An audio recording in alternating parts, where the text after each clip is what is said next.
बैठ जाओ, बैठ जाओ, बैठ जाओ।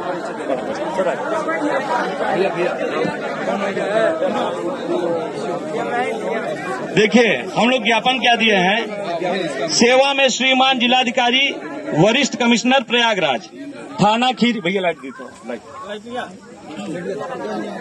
थाना खीरी तुरुकपुरवा में हुई हत्या की घटना के संबंध में महोदय निवेदन है कि खीरी थाना के अंतर्गत में हुई मृतक छात्र सत्यम शर्मा पुत्र मनोकामना शर्मा, जो कि परमानंद इंटर कॉलेज में पढ़ता था, जिसकी चचेरी बहन भी उसी वक्त इंटर कॉलेज में अध्ययन कर रही थी, छात्रा के साथ अमानवीय व अनैतिक छेड़खानी के कारण विरोध करने के परिणाम स्वरूप उक्त छात्र सत्यम शर्मा की मोहम्मद यूसुफ पुत्र नवाब अली ग्राम तुरुक्कापुरवा ग्राम प्रधान खीरी, मोनीस पुत्र अज्ञात तुरुक्कापुरवा ग्राम खीरी सहित अन्य मुसलमान गुंडों द्वारा बर्बरतापूर्ण ढंग से लाठी डंडे से पीट कर निर्मम हत्या कर दी गई।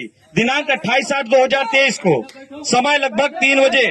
भैया सब लोग बैठ जाइए, शांत रहेंगे तभी पढ़ेंगे, सबका सुनना जरूरी है।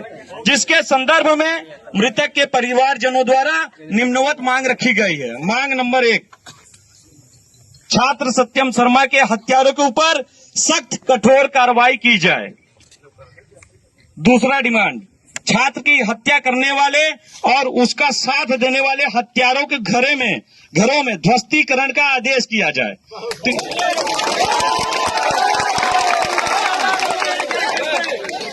तीसरी मांग, शांत रहिए, सब लोग शांत रहिए। तीसरी मांग, छात्र सत्यम शर्मा की हत्या में ललकारने व हत्या के लिए उकसाने वाले मोहम्मद यूसुफ पुत्र नवाब अली ग्राम प्रधान खीरी को रासुका के तहत कठोर कार्रवाई की जाए, उसके घर को भी ध्वस्तीकरण किया जाए। चौथी मांग, मृतक छात्र सत्यम शर्मा के परिवार को कम से कम 20 लाख की आर्थिक सहायता राशि शासन द्वारा प्रदान की जाएगी। तीसरी मांग, मृतक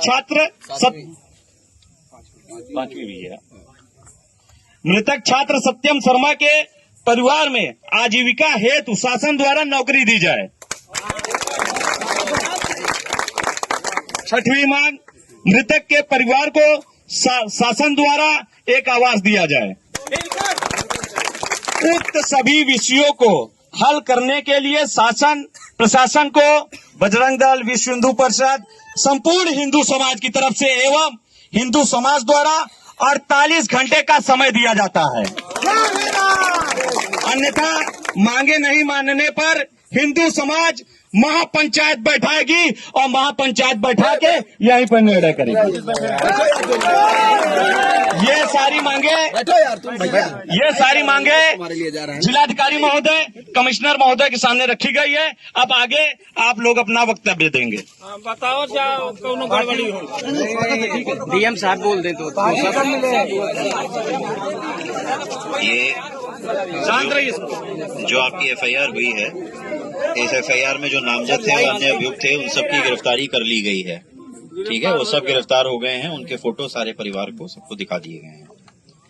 इसके अलावा जो सख्त कार्रवाई, कठोरतम कार्रवाई है वो इनके ऊपर की जाएगी, जैसे इसमें कहा गया है। यथा आवश्यकता इसमें आगे एनएसए और सारी चीजों की कार्रवाई होगी। इसके अलावा शांत रहो भैया, शांत रहो, सुन लीजिए, उसके बाद बोलिएगा। इसके अलावा विवेचना जो है वो जिस पे विश्वास था परिवार को, जिन दरोगा जी पे, वही विवेचना कर रहे हैं जिन पे उनको विश्वास था, जिन पे उन्होंने विश्वास जताया अपना परिवार ने। जिन पुलिसकर्मियों को लेके यहाँ की जनता को या यहाँ के पब्लिक को शिकायत थी, उन पुलिसकर्मियों पे सस्पेंशन की, निलंबन की कार्रवाई की गई है। ये कल रात ही मैं आप लोगों को बता चुका हूँ, कल रात ही घोषणा कर दी थी। पुनः ये फिर से आपको बता रहा हूँ कि जिन पुलिसकर्मियों का नाम बताया गया था उनके लिए, उनके ऊपर दंडात्मक कठोर कार्रवाई कर दी गई है।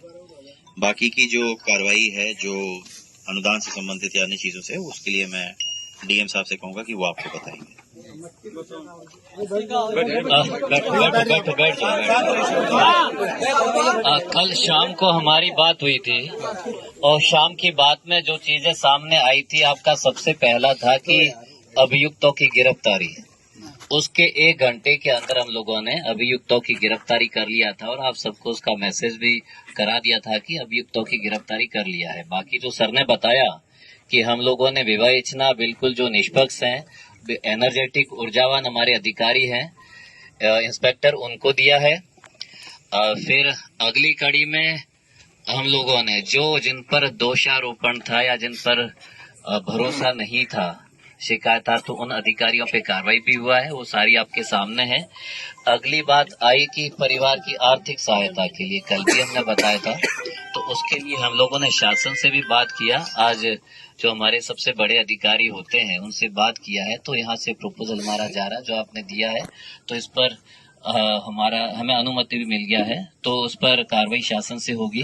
और यहाँ जो लोकल सहायता हम लोग दे सकते हैं, चाहे जमीन का है, आवास का है, शौचालय है, ये सारा हमारे साथ होता है, हमारे पास होता है, तो हम इस पर कार्रवाई करेंगे।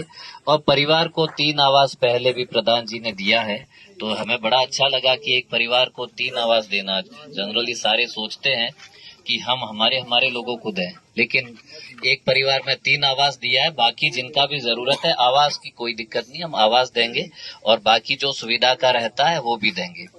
इनका और इनके भाई का भी था कि साहब हमें असला हो जाए ताकि हम सुरक्षा भी कर सके और गार्ड का भी हम